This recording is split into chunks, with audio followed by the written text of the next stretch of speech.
because what I'm saying is, it seems to me he's obviously got a certain, you know, grasp psychologically of, you know, his way. They're He's not like- mental, people who haven't got Well, a houses. lot of them are, Rick. I've Well, seen a them lot of 'em dancing and shouting and screaming, you know, and pissing in doorways and stuff. Yeah, and yeah, going again, you're crazy. confusing homelessness with trampiness. Well, again, you know, Some Rick, people just have listen. left home and they haven't got a... Gervais, I'm not a sociologist. No. Sorry if I can't spot all the clever distinctions that Yeah. a trained expert such as yourself can. Well- all I know is there was a fella reading a book. Well, you know the ones that have got beards and Right. sing little tunes and they They're my smell of favourite. piss. They're my favourite. They are Right, brilliant. yeah, They and are funny. they're drinking special brew. Yeah. That's the one. That's an alcoholic Okay. tramp, Yeah, right? they are. You know they're the funny. ones that sit with a dog or sell big issue? They just haven't got their own place. Right. Do you see? Okay.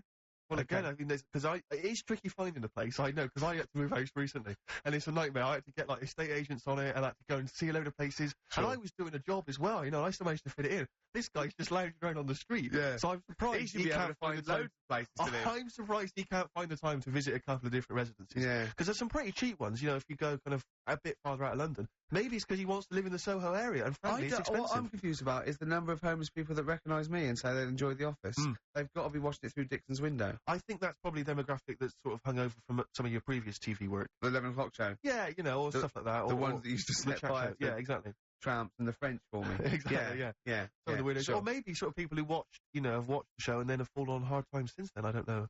Unless it's not necessarily linked. I mean, No, possibly. I wouldn't have thought so. Carl's lost in this conversation. Carl, we boring you then? No, it's just, I don't know, it's a bit tight, isn't it? What? Because it's like, I sometimes think it could have been me. When I see homeless people and that, Yeah. I just think, you know, I nearly killed a man once. It could have totally changed my life. So, whoa, You want to, you want to slow down there. You just want to back up for a second. Just back What? up for a second. No, You didn't like kill the man. that time when I was in Wales, right, and I picked up a big piece of slate and chucked it off the cliff, Oh, yeah. right, Yeah. and it nearly hit a fella. Yeah. Right, in that split second, if he would have decided to sort of go and pick up a shell that was close to the sea, it could have hit him, Yeah. and it would have killed him, and Yeah. I wouldn't be sat here today. Yeah. Do you know what I mean? Yeah. So it's just all about luck, isn't it? Right. Yeah. Do you know what I mean? Uh-huh. So, don't know, that's about it, really. That's That's the point. That's the political, What was the sociological point again? That you there for the Well, grace it's of God just- to lie? Yeah, no, he's saying, you know, we should count our blessings because, you know, anything can happen. Yeah, You never sure, know what's round the corner. Yeah, It's that's like what- if that's what I'm Carl hadn't saying. met us, he'd still be in that little room making jingles. Now he is a respected household name. Do you think he packed the book before he left home to become homeless? He thought, right, I need the clothes, I'm going to need the cigarettes, I'm going to need the dog and the piece of string. And I probably going to need some reading literature as well, because I'm going to get pretty bored, like, just sitting in the street Yeah. begging all day. Maybe it's So one of maybe those, I should take... I want to catch up on some of the stuff I haven't read, you know. or maybe it's one of those themed holidays. You know those trendy middle class people? Right. They go on like the adventure holidays and danger holidays. Maybe the latest one amongst sort of like yuppie types Yeah. is homeless holidays. Exactly, yeah. They pay like £10,000. Exactly. And they really They get a the little area of experience. sort of the streets of Soho. And people come up to them and abuse them. Yeah. They're all Shout paid. at They're them, all yeah, actors. yeah. They get beaten up at night when they're sleeping under a bridge. They you know, they get to try a really safe sort of form of heroin. Sure. yeah. That They- sounds brilliant. Now that's worth a marketing. themed Rick. holidays. Themed holidays like that. You can have homeless. Yeah. You can have like rent boy holidays. Find out what it's like to be a rent boy for 3 weeks. and then they have And make a little bit of money on the they side. have to wean them off it. Exactly, At the yeah. end, they go, no, don't keep sucking it. You can You're stop there. finished now. Yeah. You're a bank manager again. I've just got the taste for it, to be honest. Oh. Can that happen? No, it's worth knowing. If that is a possibility. that's worth knowing. Carl's worried. What? We Yeah. haven't said anything. Don't say anything. We're just We talking haven't about said possible anything holidays wrong, people can Carl. have. There's been no complaints. We haven't said anything. The word suck, as far as I can Oh. work out. No, it's not a banned word on the radio. Is it Rockbusters time? Okay.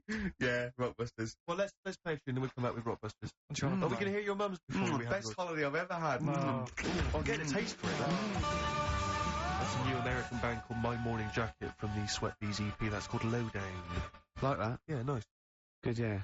I brought in some adverts, my favourite adverts to play. Really? Yeah, they're all new ones as well. We got those now? Can we hear them? Do you want to do them now or keep them listening, do play it. them later? No, do them now. Yeah. Oh, yeah, they are good. Ready? XFM. XFM indeed, Steve. Sorry, I'm just spinning around here. What are you looking at? Well, I was just looking at some of the emails, and if I can find it, I got an absolute treat from you. Go on. Dickie Anderson. Is he Anders, he's emailed in again. Richard Anderson, our Yeah. biggest fan. Biggest fan. He said, Dear Ricky, sorry for not tuning in recently, only I've been busy watching a puddle evaporate. Glad to hear you haven't tinkered with the show's winning formula by trying to introduce any quality into it. That's from Richard Anderson. So good to have Dickie Anderson listening again. Oh, Because God. he just keeps us on our toes, you know. Yeah. And good work, Rich. Thanks for that. I wonder what he looks like. Dickie Anderson. Yeah. I think he's a good-looking guy. For some reason, I've always imagined him as being slightly older, with maybe a beard. Oh, no, Do you know I what I think, mean? Like I the think kind of of- him... I think of him sort of cords and now and sweater. Definitely chords. I think he looks like, maybe the Proclaimers. Yeah, but Right. again, with a beard or at least a moustache. Yeah. I don't know why I'm seeing some kind of facial And hair. he's sort of like, he's sort of, he likes the Cure and the Swiss Nut, but, he snarls at everything. He thinks everything's pure. Yeah. I bet he Yeah. prefers Radio 5. Do you think Radio 5? Yeah. 5, yeah. Yeah.